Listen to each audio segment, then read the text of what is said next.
Hello friends, welcome to being IAS PCS. आप सभी लोगों का स्वागत है। आज हम लोग कुछ इम्पोर्टेंट टॉपिक है उस पर हम डिस्कशन करेंगे। इम्पोर्टेंट टॉपिक ये है कि यूपी में पीईटी एग्ज़ाम जो है उसका सिलेबस आ गया है। पीईटी एग्ज़ाम आप लोग शायद बहुत लोग होंगे जो पीईटी एग्ज़ाम नहीं जान रहे होंगे। पीईटी एग्ज़ाम ये होता है जैसे कि एक आपका एक बेसिक एग्ज़ाम करा दिया जाएगा, ठीक है। एक क्वालिफाई एग्ज़ाम होता है जिसके लिए आप एलिजिबल हो जाएंगे कि आप ग्रुप सी के लिए, यूपी ट्रिपल एस सी के ग्रुप सी के लिए आप जितने भी जो भी एग्ज़ाम वो कराएगा, आप डायरेक्ट उसमें फॉर्म भर के आप उसमें सिलेक्शन ले सकते हैं। ऐसे क्या होता है कि एक फर्स्ट स्टेप होता है, उसके बाद सेकंड स्टेप होता है हर एग्ज़ाम में, ठीक है। तो ये कॉमन स्टेप होगा पीईटी, जिसमें कि आपको कोई भी वैकेंसी अगर निकलती है ग्रुप सी की, ठीक है, तो आप उसमें फॉर्म भर के अपना सिलेक्शन ले सकते हैं। अब पीईटी होता क्या है? पीईटी का मतलब पीईटी शुरुआत क्यों की गई? तो पीईटी से क्या लाभ और क्या नुकसान है? तो पीईटी से शुरुआत इसलिए की गई, पहली बात तो इसका जो फुल फॉर्म होता है वो प्रिलिमिनरी एलिजिबिलिटी टेस्ट, ठीक है। प्रिलिमिनरी एलिजिबिलिटी टेस्ट इसका फुल फॉर्म होता है। पीईटी का फुल फॉर्म हो गया। अब ये होता क्यों है, क्यों होगा, ठीक है। तो सबसे पहली बात ये है कि ये सभी एग्ज़ाम्स के लिए इम्पोर्टेंट नहीं है, ठीक है। ये इम्पोर्टेंट है किसके लिए, जो ग्रुप सी वर्ग के, मतलब कि यूपी पीएससी आयोग द्वारा, यूपी ट्रिपल एस सी आयोग के द्वारा जारी होती है ना, उनके लिए ही सिर्फ इम्पोर्टेंट है। और ये 3 साल के लिए, 3 ईयर के लिए वैलिड रहेगा, ठीक है। ये बेसिक चीज़ें हैं जो कि आपके नॉलेज में ज़रूर होना चाहिए, क्योंकि हम सिलेबस अभी जो डिस्कस करेंगे वो कोई छोटा मोटा सिलेबस नहीं है। इसको पहले हम पूरा पढ़ते हैं, उसके बाद फिर आगे बढ़ते हैं। तो उत्तर प्रदेश शासन के कार्मिक अनुभाग द्वारा निर्गत किए गए शासनादेश इतना इतना इतना 20/11/2000 के अंतर्गत समूह ग के पदों पर भर्ती हेतु नवीन आवेदन प्रक्रिया एवं द्विस्तरीय परीक्षा प्रणाली अपनाए जाने का अनुमोदन प्रदान किया गया है। तदंतर कार्मिक अनुभाग 3 उत्तर प्रदेश शासन द्वारा निर्गत प्रणाली अनुशासन देश दिनांक अंतर्गत प्रारंभिक अर्हता परीक्षा का पाठ्यक्रम का अनुमोदन प्रदान किया गया है, ठीक है। मतलब आपका जो पाठ्यक्रम है वो प्रदान कर दिया गया है। अब ये होता क्या है, ये जो एक एक बेसिक एग्जाम होगा, जैसे कि हम बीएड जब होता है ना, तो बीएड में एक बीएड की एलिजिबिलिटी के लिए आप जब जो जॉब होती है ना बीएड में टीचर बनने के लिए, उसके लिए जैसे टेट होता है, ठीक है, सीटेट होता है, तो वैसे ही ये पीईटी होगा, ठीक है। मतलब आपको सिर्फ एक बार इस एग्ज़ाम को पास करना रहेगा, और आप नेक्स्ट 3 सालों में कोई भी जो एग्ज़ाम आएगा उसमें आप 3 साल तक आपको सिर्फ वन टाइम एग्ज़ाम देना पड़ेगा। मतलब सिर्फ आपको अभी अभी 2 स्टेप होंगे, ठीक है। एक ये टेट पीटी पास कर लीजिए। पीटी पास करने के बाद में फिर जो नेक्स्ट फॉर्म आएंगे यूपी ट्रिपल एस सी के, सी ग्रुप सी के, ठीक है। तो आप ना उसमें डायरेक्ट फॉर्म फिल करके आप एग्ज़ाम दे सकते हो, जैसे कि टेट होता है। जो लोग समझ रहे होंगे वो समझ रहे होंगे, और जो लोग नहीं समझ रहे वो नीचे कमेंट करके बता सकते हैं, तो प्रॉपर उनको समझा दिया जाएगा। और टेट के बाद में सुपर टेट देना पड़ता है ना, जैसे बीएड वगैरह उसमें टीचर बनने के लिए, वैसे ही सेम चीज़ यही है कि पीईटी होगा, और मान लीजिए उसको सुपर पीईटी होगा, ठीक है। जो मेन पीईटी का फर्स्ट पार्ट और मेन पीईटी का सेकंड पार्ट जब फॉर्म आएंगे, ठीक है, सिलेक्शन के लिए, तो उसी का जो है सिलेबस जारी किया गया है। तो उसी को हम पीईटी बोल रहे हैं, ठीक है, आम बोलचाल की भाषा में प्रारंभिक एलिजिबिलिटी टेस्ट। तो अब हम इसका सिलेबस डिस्कस करते हैं। सिलेबस इसका जो है वो ये है कि इसमें 100 नंबर, मतलब प्रश्नों की संख्या 100 रहेगी, और जो टाइम रहेगा वो 2 घंटे का रहेगा, और पूर्णांक भी 100 नंबर का रहेगा, ठीक है। इसके नेगेटिव मार्किंग शायद नहीं है, ठीक है। तो इसीलिए हम आगे बढ़ते हैं, एक बार पढ़ लेते हैं कि इसमें क्या रहेगा। सभी पदों पर चयन हेतु प्राथमिक स्तर पर आयोजित की जाने वाली जो क्या नाम प्रारंभिक अर्हता परीक्षा रहेगी ना, वो इसका मतलब पूरा का पूरा सिलेबस दे दिया गया है, वो हम चलो डिस्कस करते हैं। सबसे स्टार्टिंग में भारतीय इतिहास दिया गया है। भारतीय इतिहास में सिंधु घाटी की सभ्यता, वैदिक सभ्यता, बौद्ध धर्म, जैन धर्म, मौर्य वंश, गुप्त वंश, हर्षवर्धन और राजपूत काल। उसके बाद सल्तनत काल, मुगल काल, मराठा, ब्रिटिश राज्य का बुद्ध एवं प्रथम स्वतंत्रता संग्राम, ब्रिटिश राज्य का सामायिक सामाजिक आर्थिक प्रभाव। उसके बाद राष्ट्रीय आंदोलन आएगा, ठीक है।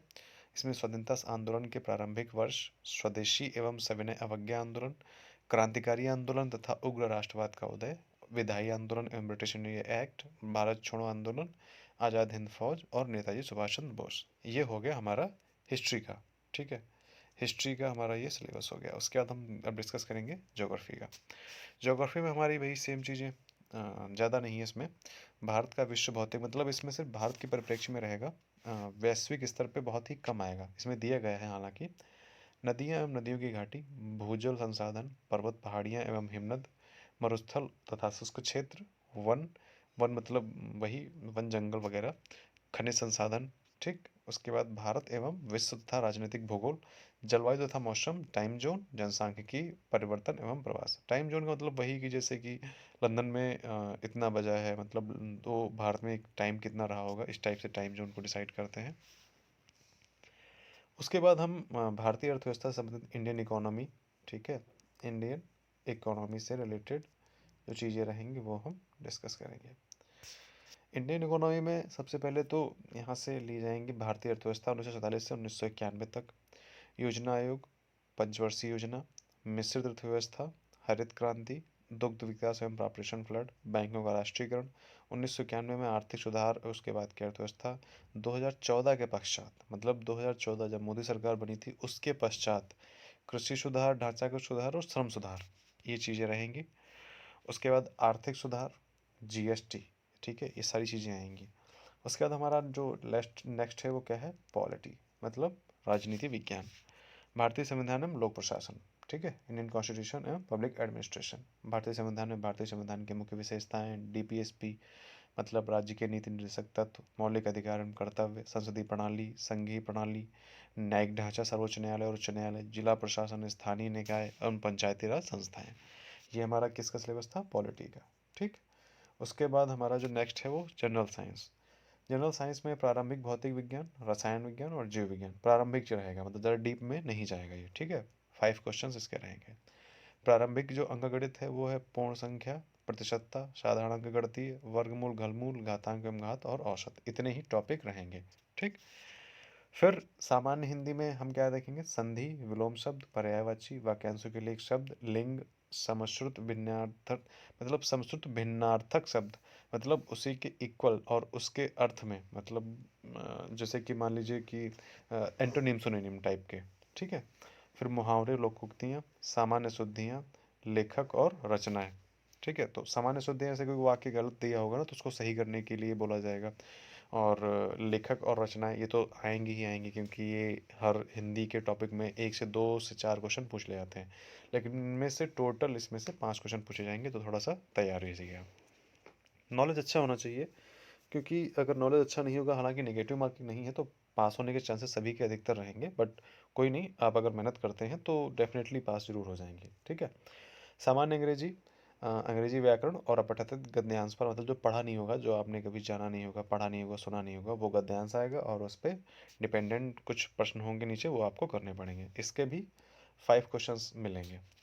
फिर नेक्स्ट है तर्क एवं तर्क शक्ति, मतलब रीजनिंग एक तरीके से कह सकते हैं। तो वृहत, लघु, क्रम एवं रैंकिंग, संबंध, समूह से भिन्न को अलग करना, कैलेंडर घड़ी, ठीक है, मतलब समूह से भिन्न को अलग करना, जैसे कि 4-5 वर्ग दिए होंगे, उसमें से डिफरेंट कौन है, उस तरीके से। संबंध जैसे कि ब्लड रिलेशंस। क्रम एवं रैंकिंग, इसमें मतलब आपका 4-5 क्वेश्चन दिए होंगे, उसका नेक्स्ट स्टेप बताना पड़ेगा, ठीक है, वो वाले सवाल हैं। कैलेंडर एवं घड़ी जान रहे होंगे आप लोग। कारण और प्रभाव, ठीक है।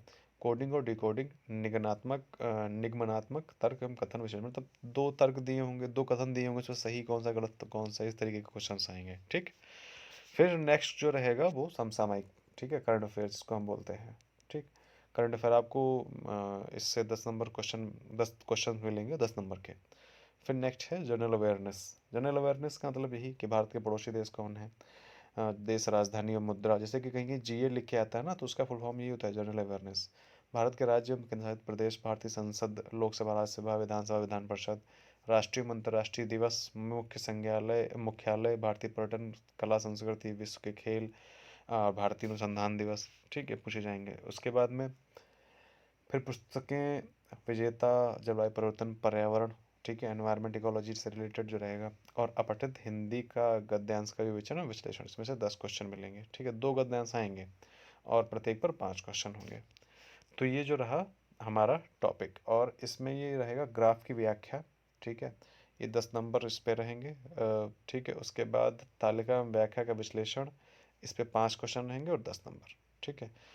तो अब इसका जो वो है शर्तें, मतलब जो रूल क्या है, क्रमशः 1 से 9 पर अंकित शैक्षणिक विषयों से संबंधित प्रश्नों की कठिनाई का स्तर एनसीईआरटी द्वारा निर्धारित सेकेंडरी सीनियर सेकेंडरी का होगा, मतलब कि 10th टू 12th लेवल तक के होंगे। ठीक है। परीक्षा का प्रकार वस्तुनिष्ठ प्रकृति का एवं प्रश्न पत्र बहुविकल्पीय पर आधारित रहेगा। ठीक है। और इसमें माइनस मार्किंग की जाएगी, नेगेटिव मार्किंग इसमें है। ठीक है। तो इसमें नेगेटिव मार्किंग रहेगी, इसलिए प्लीज़ अपने जो क्वेश्चन आपको आते हो उन्हीं का जवाब दीजिएगा और अच्छे से मेहनत कीजिएगा, क्योंकि ये हालांकि सिलेबस छोटा नहीं है, इसलिए शुरू से तैयारी कीजिए, रिवीजन कीजिए, रिवीजन मस्ट है। और इसका लेवल जो है वो 10th से 12th का रहेगा, ज़्यादा टफ नहीं रहेगा, बट इतने में आपको पढ़ना पड़ेगा, क्योंकि ये एक प्रीलिम्स मतलब छटनी करने वाला एग्ज़ाम है। ठीक है। तो आपको इतना करना ही रहेगा, तभी आपका ये पीईटी क्वालिफाई होगा 3 साल के लिए। आपके 3 साल में कोई भी एग्ज़ाम्स आते हैं तो आप आराम से, वनडे एग्ज़ाम्स रहेंगे वो आपके, आप दीजिए और सिलेक्शन लीजिए। ठीक है। तो चलिए मिलते हैं नेक्स्ट वीडियो में, वीडियो शायद लंबा हो गया है, और ध्यान रखिए, देखते रहिए बीइंग आईएएस और BCS. Thank you so much.